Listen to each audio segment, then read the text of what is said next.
set the alarm, but today was our first day of work.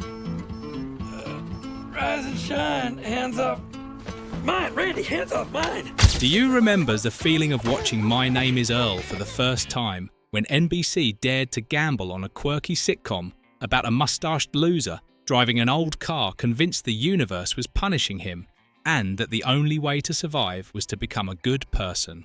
The show gave us karma chaos and one of the most lovable fools in television history.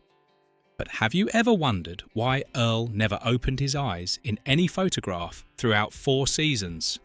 Or that behind the scenes there was a joy so explosively intense that the script had to be rewritten?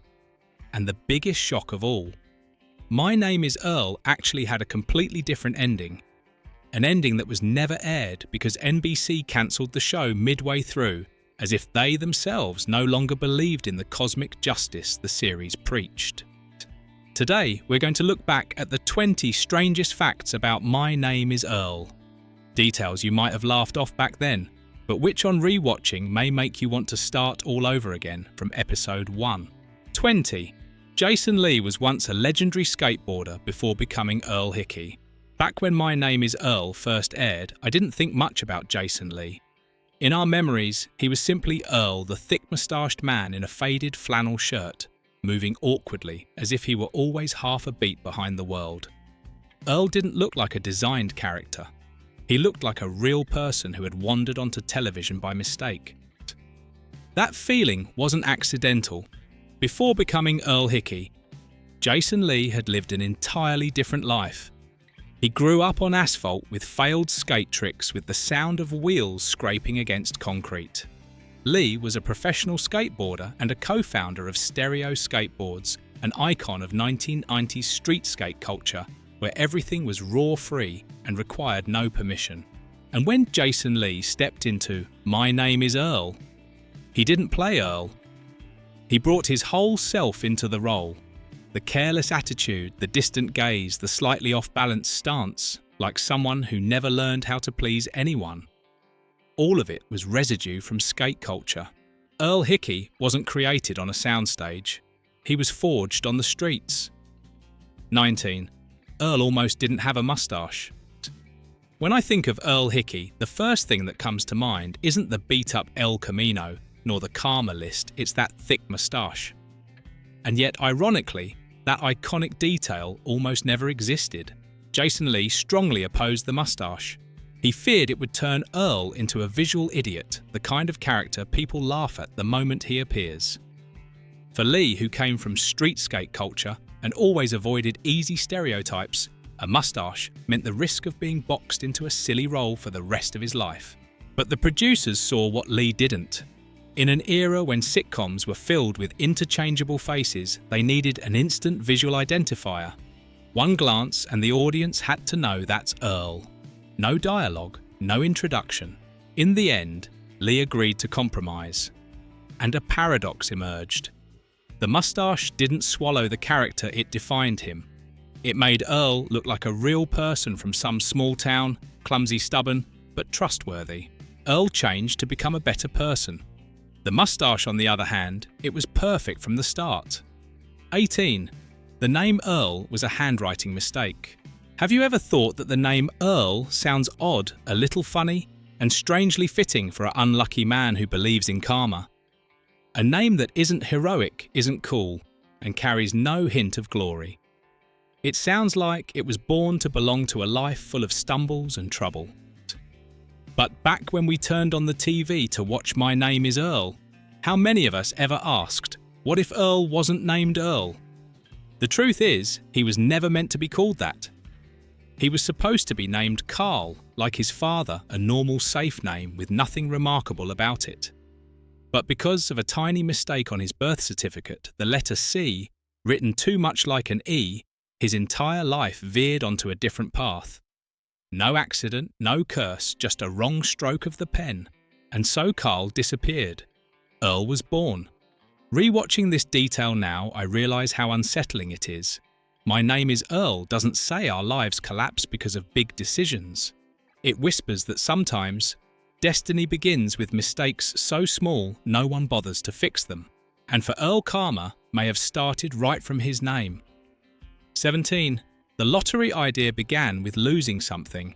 You've probably experienced that feeling, losing something small, then suddenly thinking, what if it mattered? For Greg Garcia, that moment came from a very real lottery ticket.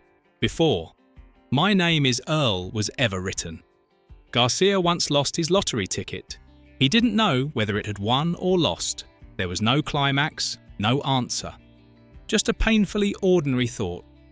What if fate had just handed you a chance and then taken it away?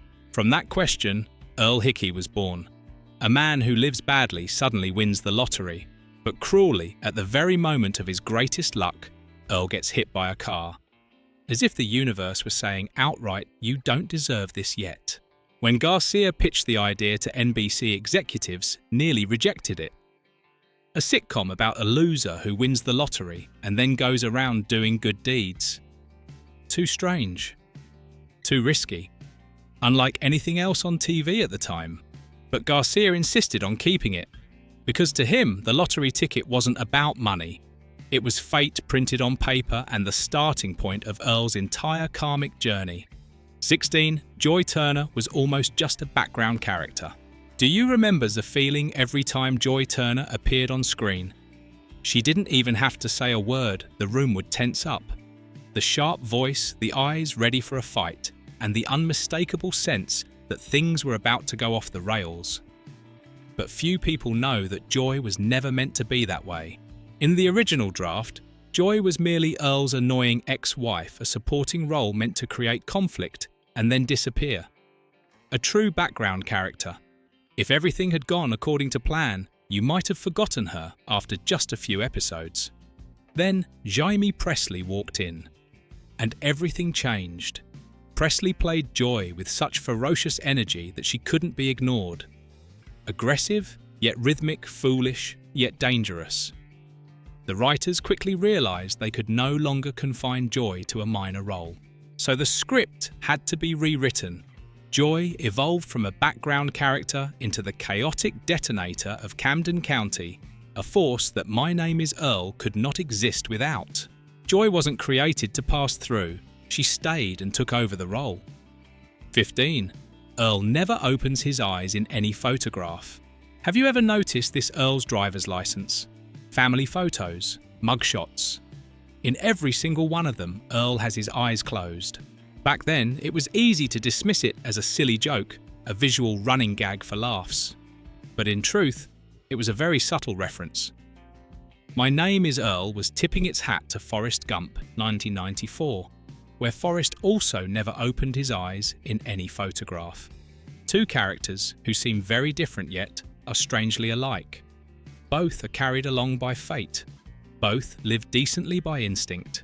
And both never truly see the full picture of their own lives until everything has already gone too far. It's the kind of detail you can't catch when you're young. Only when you re-watch it do you understand sometimes a film isn't hiding its secrets. It's just that we don't yet have enough life experience to see them. 14. Camden County doesn't exist on any map. Back when I was watching My Name Is Earl, I remember feeling a strange curiosity about Camden County. A town that appears in every episode, familiar enough that you believe it's real, yet vague enough that you can't quite place it anywhere. At first, I thought it must be somewhere in New Jersey. Then, watching more closely the slow pace of life, the roadside diners, the rough-edged people, I thought no, it looks more like the South. But the longer I watched, the clearer it became Camden refused to settle on any map. And it turns out that was intentional. Greg Garcia deliberately created a town that belonged to no specific state. Camden was stitched together from many places, many memories, many everyday experiences to become somewhere that feels familiar to everyone. A town you could call home no matter where you grew up. Camden County doesn't need to exist in real life. It exists to remind us that stories about mistakes and second chances can happen anywhere. 13. Camden was named after Greg Garcia's son. When I watched My Name Is Earl back then, I never once stopped to think about the name Camden. It felt too natural, too ordinary, just like so many small towns across America, until I learned this truth. Camden wasn't a random name. Greg Garcia named it after his own son. Once you know that the entire town takes on another layer of meaning. Every Welcome to Camden County sign, every time Earl drives down a familiar road, is actually a quiet tribute from a father to his child. Garcia placed his son's name into a world where mistakes aren't the end, where everyone has a chance to make things right, start over, and be forgiven. It's not a glamorous or grand city. Camden is small, clumsy, full of trouble, but warm enough to believe that people can become better. And perhaps that is the legacy Garcia wanted to leave behind, a fictional space that holds a very real faith in second chances. Camden isn't just Earl's setting, it's a father's gift sent into television. 12. Greg Garcia doesn't believe in karma. When you watch My Name is Earl, did you believe in karma in that simple way like I did? Do bad things and bad luck follows. Do good things and you'll be rewarded. It sounds like a moral lesson for a bedtime story.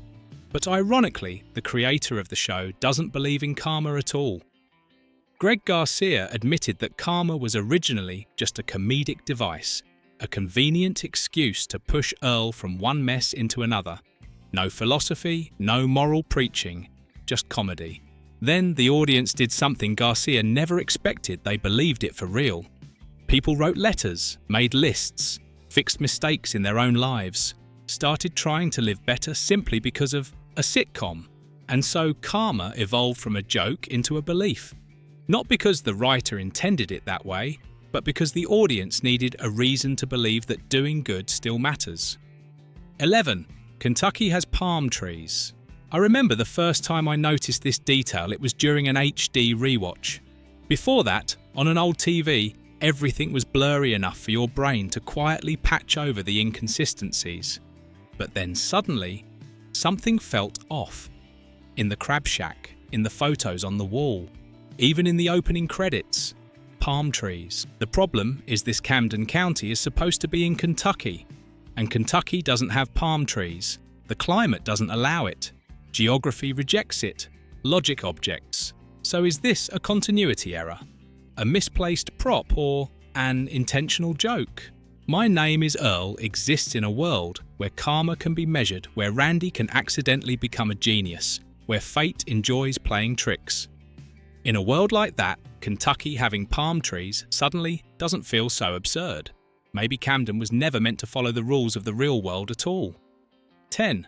Earl's El Camino is a Frankenstein cast. There's something strange about this back then when I watched My Name is Earl. Casually, I barely remembered the El Camino at all. In my vague memory, it was just an old car passing through scenes, no aura, no personality, no reason to pay attention. It was there because Earl needed a car. Only later, rewatching the show with a different mindset, did I realise this. I missed it precisely because it wasn't flashy. The El Camino wasn't a proper car. The body was a 1973 El Camino. The doors were from a 1977 model. Inside it used a 1987 Camaro transmission, a machine stitched together from parts that didn't belong to each other. Incomplete, incoherent, yet still running, and suddenly it felt deeply familiar. Familiar in the way life does once you've been through enough collisions to understand that your own existence is also a temporary assembly carrying the old fixing. What's broken, patching, what's torn, and moving on. Not because everything is fine, but because stopping isn't an option yet. Back then, I only saw an old car. Now I see all of Earl in it. 9. One actor played 3 siblings. Do you remember that odd feeling that Camden County seemed like a town where everyone kind of looked alike, as if you'd seen them somewhere before? At the time, I just thought, small town, lots of relatives, that's normal. It was only much later that I learned the truth. Billy Gardell played all 3 siblings in the Ho family. One actor, 3 different characters. Different hairstyles, different clothes, different rhythms, but the same face. Different enough not to stand out. Similar enough for your brain to accept it without resistance. And that's exactly what made Camden feel so real. In small towns, you always get the sense that everyone is connected somehow. My Name is Earl doesn't explain it, it lets you believe you've met these people before. 8. The one-eyed mailman is Randy's real-life father. Some details just feel pleasant, even if you don't know why. The one-eyed mailman in Camden is one of them. He appears briefly, doesn't deliver big laughs, but always gives off a sense of familiarity. The truth is, he is familiar. The one-eyed mailman is played by Bill Suplee, and he is the real-life father of Ethan Suplee, who plays Randy. Father and son acted together without most viewers ever realizing it. That natural chemistry is what makes Camden feel like a real town where relationships don't need explaining, where the mailman might be related to someone and nobody finds that strange. Sometimes the best acting is when no acting is required. 7. Randy changed so much in real life that no one recognized him. In my memory, Randy is forever the innocent, slow-moving younger brother who always needs Earl to guide him step by step, a child trapped in an adult body. Then years later, I saw photos of Ethan Suplee in real life and had to look twice. He lost over 90 kilograms, a transformation so extreme it's almost unbelievable. From the clumsy image of Randy, Ethan became a symbol of discipline, physical strength and self-reinvention. What stopped me cold was the irony Randy on screen never grows up. But Ethan in real life broke free from the very image that once defined him. A post-sitcom shock, and proof that sometimes the person who changes the most is the one you least expect. 6. A real injury became part of the show. Do you remember moments when My Name is Earl felt slightly offbeat? A scene that seemed messier than usual. A collision that looked genuinely painful rather than acted. Back then, I just thought they were trying to make it feel more real. It turns out, sometimes it was real. In one episode, parodying a police show, an actor playing a cop actually smashed his face into a patrol car door. An accident not in the script. But instead of cutting, he kept acting as if nothing had happened, and the crew kept it in. Not because they lacked coverage, but because it perfectly captured the spirit of Earl. Life always hits you in the face when you're not ready, and you're left with only one choice: get up and keep going. That's where the line between fiction and reality blurs, and My Name is Earl always lived best in that blur. 5. Darnell, the kindest man in Camden and the most dangerous. The first time I watched the show, I always thought of Darnell as the safe character.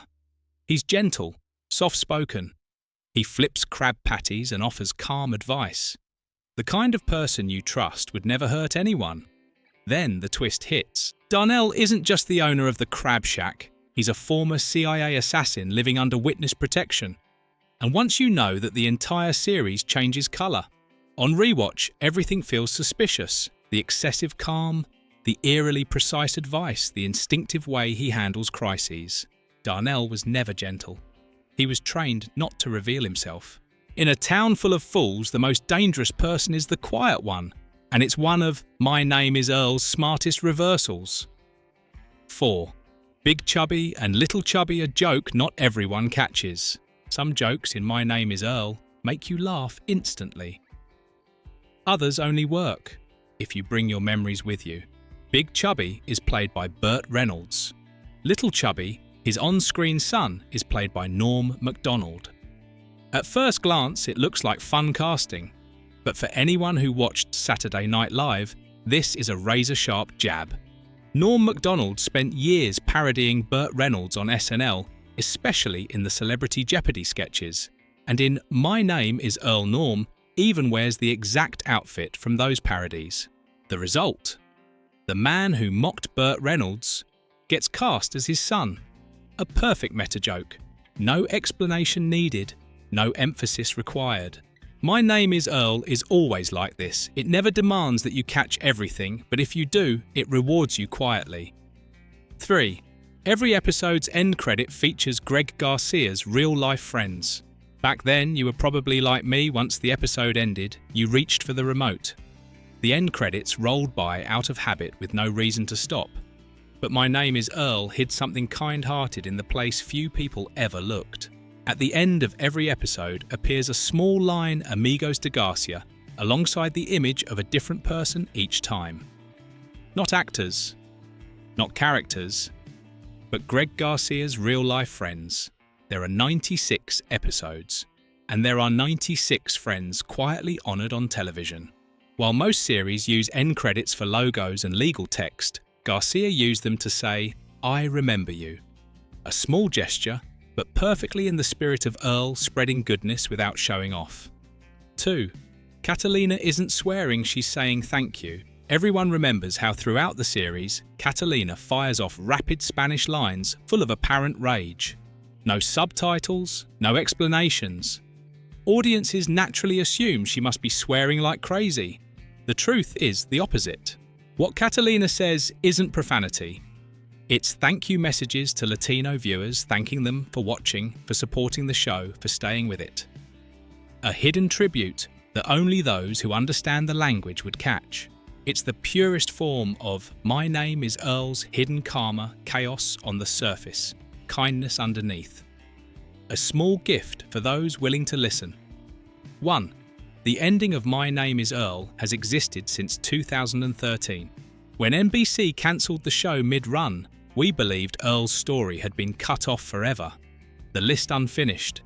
Earl Jr.'s real father, unknown. And NBC, turning its back. But on October 1st, 2013, Greg Garcia revealed the ending during an online AMA. When asked, "Who is Earl Jr.'s real father?" Garcia joked that it could be Dave Chappelle or Lil Jon, some celebrity Joy once slept with. But the real answer was elsewhere. Earl would never finish the list. He would get stuck on one item, then meet someone else with a list. That person would inspire another and another. Earl would realise that his list had created a chain reaction. People were living better, not because of Earl, but because they wanted to. The true final moment is Earl tearing up the list. He understands he no longer needs it. The good has already spread. He walks toward the horizon, free. The list doesn't end because it's no longer necessary. And perhaps that is the most fitting ending for a show that believed a single act of kindness could travel farther than the person who started it. There's something strange about revisiting My Name Is Earl after all these years. Back then, we watched it as a simple sitcom to get through the evening. A unlucky man with a thick moustache, a handwritten list, a quirky town full of oddballs. But on rewatch, the show changes its tone. It's no longer just about karma. It's about how small mistakes can carry us far, about clumsy people who refuse to give up, and about how sometimes you don't need to finish any list at all. Just make the world around you a little better. Earl never becomes perfect. Camden never becomes ideal. But the good spreads quietly, persistently, just like the way this show has lived on in our memories. When you re-watch My Name Is Earl, which detail made you stop and think, how did I miss this back then? Is there a moment with Earl Randy Joy or Darnell that still stays with you today? Share it in the comments. And if you enjoy revisiting old shows to uncover the things we once overlooked, don't forget to like the video, subscribe to the channel, and turn on notifications to join us on more television memories.